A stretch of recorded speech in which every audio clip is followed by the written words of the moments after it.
Joining us now, Senator Rob Portman, Republican from Ohio. Mr. Senator, you want Stuart. the bipartisan infrastructure deal, the $3 trillion. You're part of that. Can you honestly say here and now that Bernie Sanders will not get any of the $6 trillion or the extra $3 trillion that he wants? Well, I certainly hope not. Stuart, there are two different things going on separate tracks. One is the bipartisan process, which will be done with a 60-vote margin, and that is about real core infrastructure with no taxes. You know, President Trump signed the 2017 tax cuts and tax reforms into law, and the economy took off. We cannot increase taxes right now. So that's in the bipartisan proposal. That's the proposal that's $579 billion over the next 5 years. Then separately, there's this what's called reconciliation package, which is also called by the Democrats American Families Plan. That's what Senator Sanders is talking about. They're going to have a lot of tax increases, the biggest tax increases in American history if they get their way. And we'll see what the number is. He wants $6 trillion. Others say they want $3.5 trillion.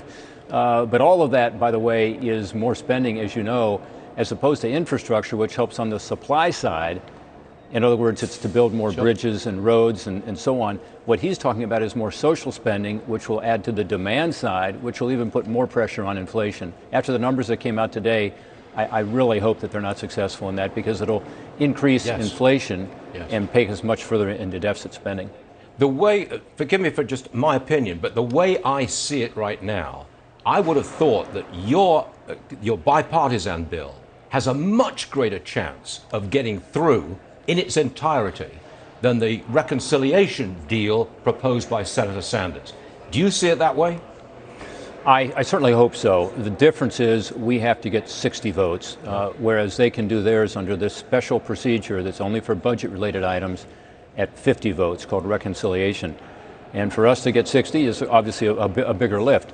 On the other hand, Stuart, they have to get every Democrat, because I hope no Republican would support that, because, again, it's going to really hurt the economy, hurt working families all over America, because, as you know, when you increase taxes on the businesses, you're also increasing taxes on people. And what the Congressional Budget Office, nonpartisan group, tells us is 70% of the tax cuts, and therefore 70% of these tax increases, go into workers' wages and benefits. So I hope no Republican will support it. So they've got to get all Democrats. And frankly, there are a few Democrats, I think, who are a little skeptical about the level of spending and the level of tax increases. Good. Mr. Senator, would you just hold on for a second? I want to digress.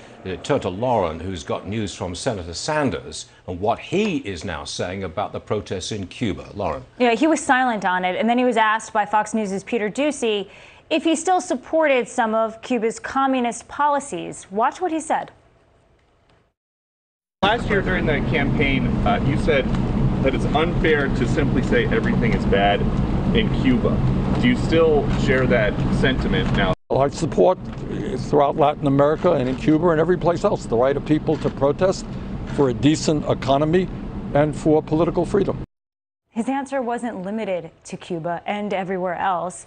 And fellow Democratic Socialist AOC noticeably silent to these rare protests by the people in Cuba because they need food, they need security, and they're struggling with the pandemic. Senator Portman, could you come back into this, please? Should we intervene in Cuba? And if so, how should we do it?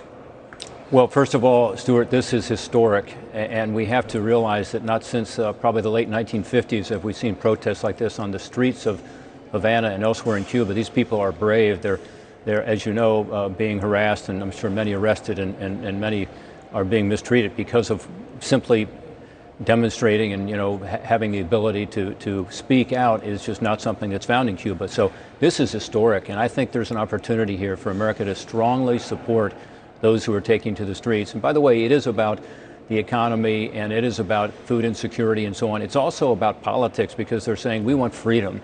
And you hear that in these protests as well. Well said. Mr. Senator, thank you very much for being with us this morning. Always appreciate it. Thanks, Stuart. Yes, sir. Take care.